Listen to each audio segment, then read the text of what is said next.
What were you thinking about doing after? Do you want to do some nafta?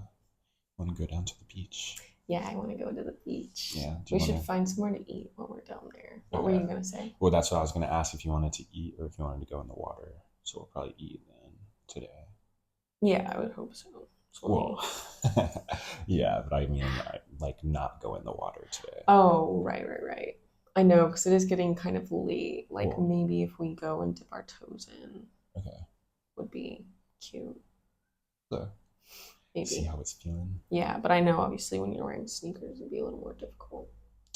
Yeah, just like the drying and stuff. Yeah. But... Well, maybe early tomorrow morning. Okay. But Yeah. we'll see. We'll see Yeah. where We'll the night go. takes Yeah. us. Facts. We'll go down there, get a bottle of wine Yeah, get a bottle of wine. That would be after we good. eat, maybe. Yeah.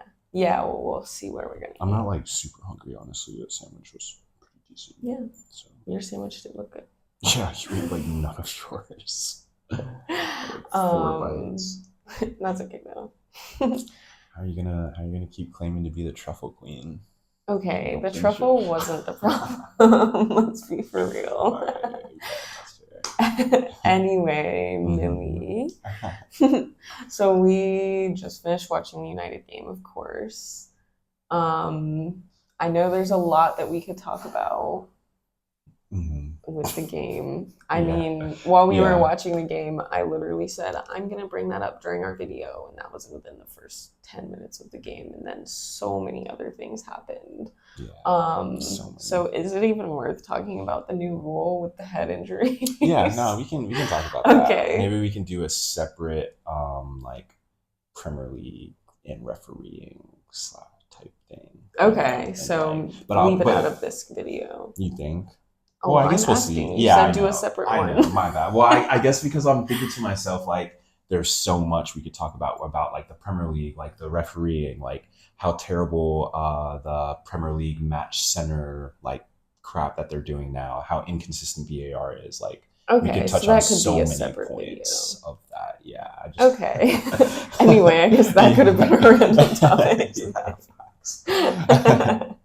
But we'll just talk about the game. Like, Yeah. just straight up United versus Fulham, how it looked. Okay. Yeah. Well, do you want to start with some positives? Yeah. Just to Yeah. do the smaller list of things first. The smaller list, literally, though. Yeah, we could talk about, since you said the positive things, we'll just talk about the first 10 minutes of the game then, since that's the only time that there were positive Shorter things list. that United had going on. But let really get into the positive things, because for the first 10 minutes of that match, I was convinced. I was sitting here like, wow, clearly there's been some progress made throughout the week, this week in training. We're going to see something today. Mm-hmm. That was my thought process. I mean, we had shots early. The press was working early. We were trapping them in their half. We were winning the ball higher up the field, creating opportunities early on in the game. Again, only in the first 10 minutes. And it was fantastic. Those first 10 minutes of the game, I was like, this is Manchester United. This is how you are meant to play. We're meant to be putting pressure on the teams early, meant to be creating opportunities early from the get-go of the game, and put the team on the back foot. And that was what United did for the first 10 to 12 minutes of the game. And then after that first 10 minutes, what happened?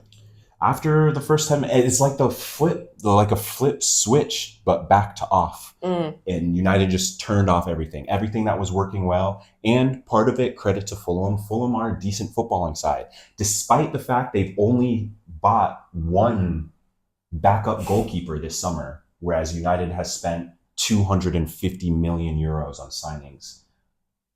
Fulham's one signing from last season was able to get them across the line. I mean, it's pretty crazy to think that a team in the Premier League was able to not sign players and still show up against United with our entire strength, with all of the signings the manager wants at his disposal.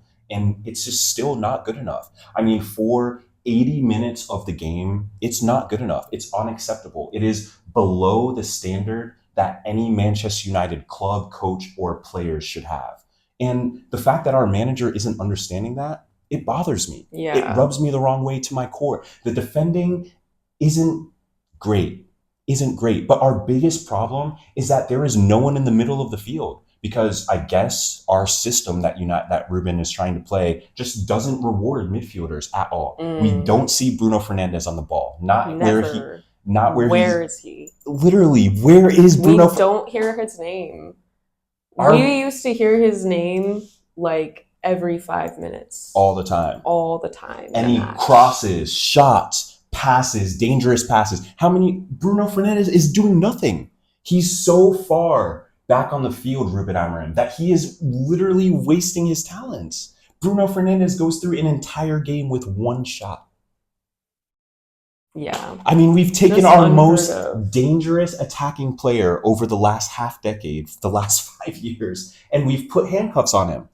And then you want me to back a manager blindly and believe blindly in what he's doing when week after week, it's not good enough. This is Fulham this week. Fulham, who's a good footballing side. Don't get me wrong. They are not a pushover team. But Fulham versus Manchester United, and we are struggling to put actual, tangible, real opportunities on goal, struggling to score, struggling to create. We're pinging balls everywhere. We're not passing. We've got maybe 5 instances of combination passing throughout an entire 90 minutes of football because all we're doing is launching a big diagonal. It is the most baffling thing to see Manchester United trying to play this way. Off of second balls and bounces. We've got Ahmad, a bright talent, attacking player, quick, tricky, playing wingback, defending. I was just going to say, did he play? Yeah, I mean, exactly, right? Ahmad looked furious. After the game, Ahmad looked devastated. Wow. Painful. We talk about what's going on with Kobe Mainoo right now.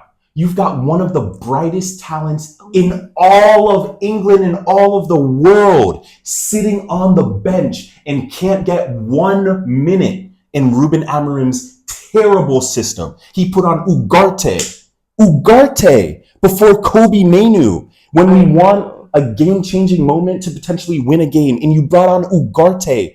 And what was the first thing Ugarte did when he got on the field? You say it. I don't want to single him out. Oh, right. It's concerning to me. It's concerning to me because you're going to look me in the face and say, I should trust this manager when the manager isn't trusting players who have already proven themselves. He's proven himself.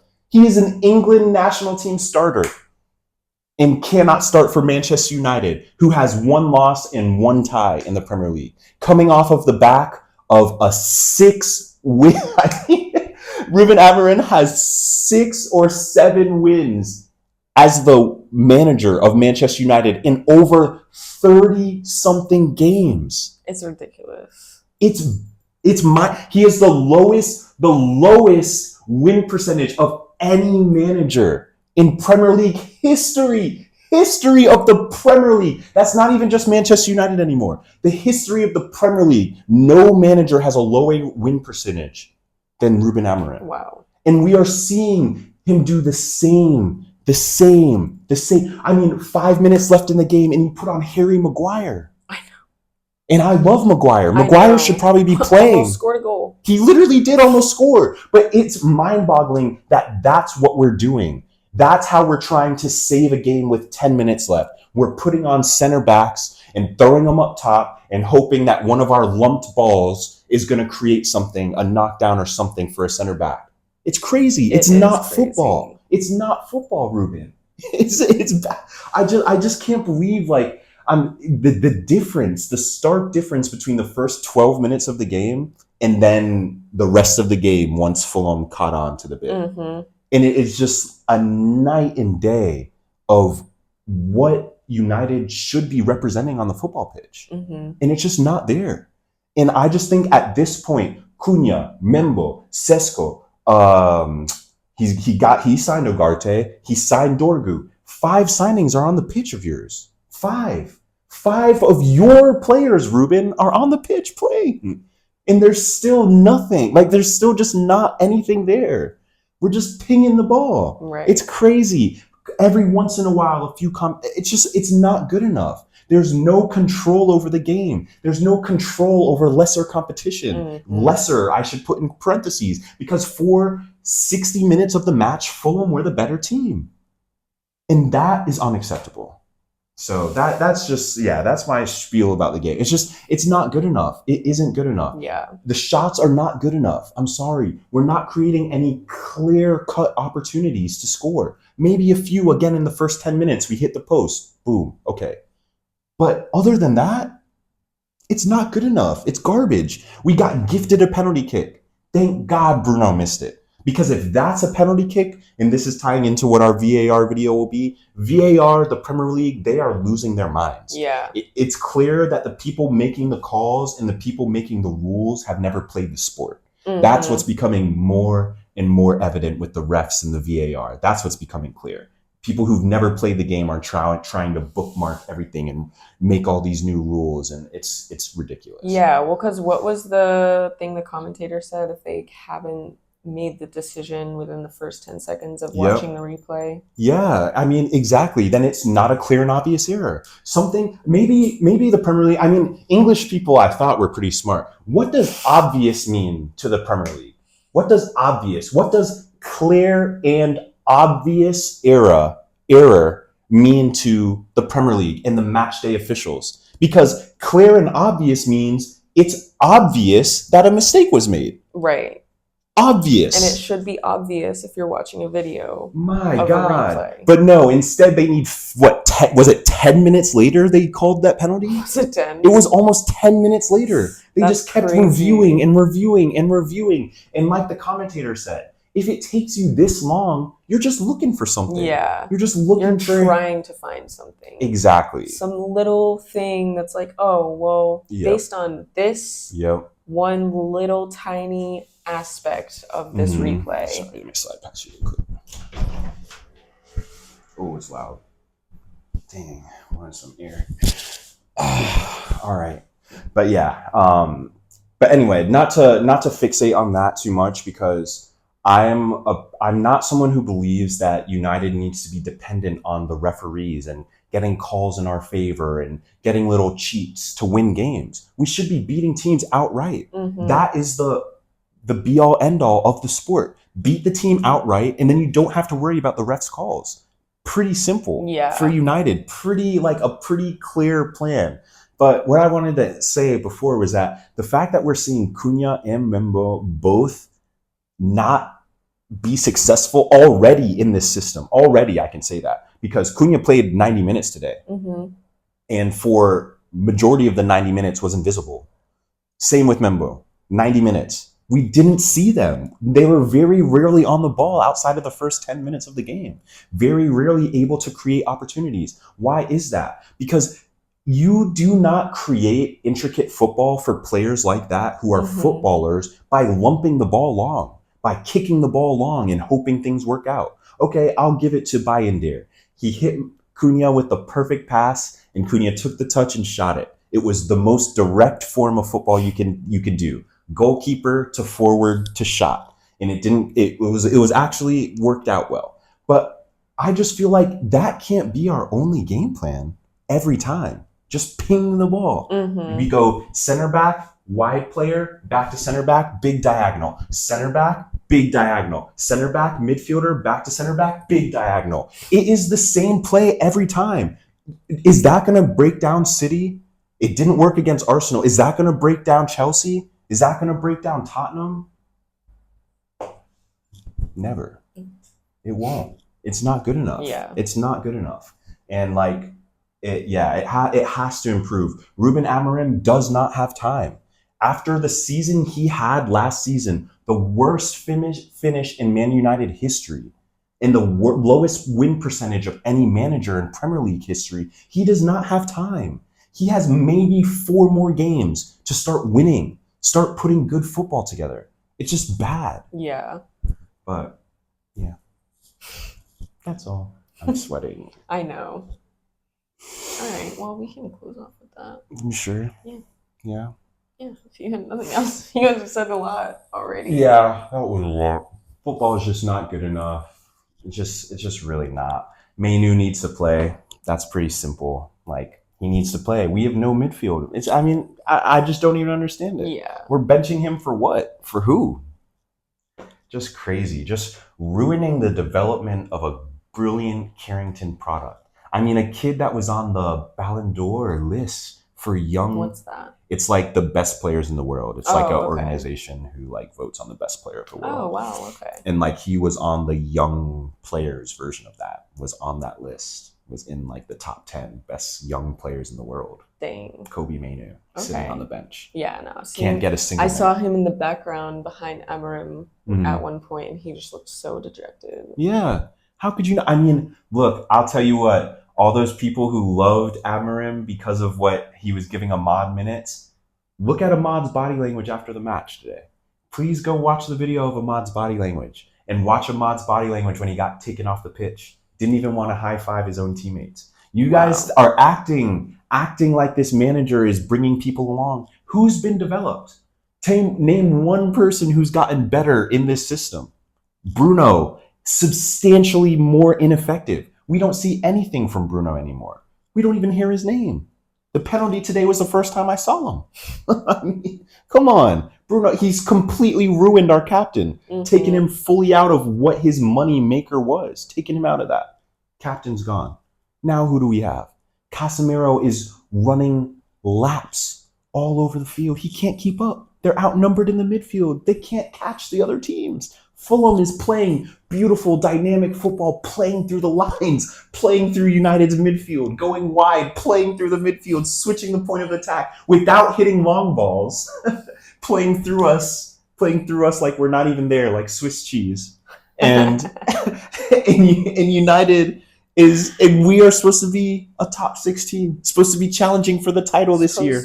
And Fulham is playing us off the park for 60 minutes. But we're going to win the Premier League. Even I'm not that delusional. So anyway, Ahmad's unhappy. Mainu's unhappy. The system's not working. Lost another game. Still waiting on those back-to-back wins, Ruben. Back-to-back wins in the Premier League. That'd be nice at any point. I guess we got to get the first win first. So let's get the first win first, and then we'll get there. But this is not Manchester United. We need to be playing attacking, dynamic football. We need to be finishing our opportunities. We need to be strong in the midfield. We realistically need to change our formation. And we also need to start playing our best players. Play the best players. Pretty simple. Period. Point blank period, I'd say. Best players on the pitch. Play like the club historically has always played, with fast, dynamic, attacking football that punishes the other team and is not relying on the referees except for maybe a bit of added time. And then the rest will right itself. Yeah. So that is a challenge for United. Things have to get better immediately, or the manager's got to go. 5 more games. That's what I call 5 for. games. 5 games. Here first. 5 games before every single episode of this podcast will be called Ruben Amarim out. Not joking, because something has to change. Yeah. It is not good enough. And if Sir Jim and if Ineos are watching these games and thinking this is good football, then Sir Jim and Ineos are also out of their minds. It's pretty simple. It cannot be understated enough that the football is not good enough. It's not there. It is not. Yeah. Point blank period. Manchester United versus Fulham. Tie 1-1. Second game of the Premier League. 1 loss, 1 tie so far. Underperforming per normal. Undermanaged per normal. Set up for failure per normal. And another lackluster 90 minutes of football from Manchester United. Summed it up? Yeah, I think you summed it up. Stay tuned for our video on VAR and referees. Yeah. We'll do one of those for sure, because Premier League, we got you in our sights, buddy. Coming for you. You guys are being ran into the ground, but that's a whole other topic. But for now, thanks for watching Manchester United. Let's see what happens in the future, man. It's getting exhausting, honestly.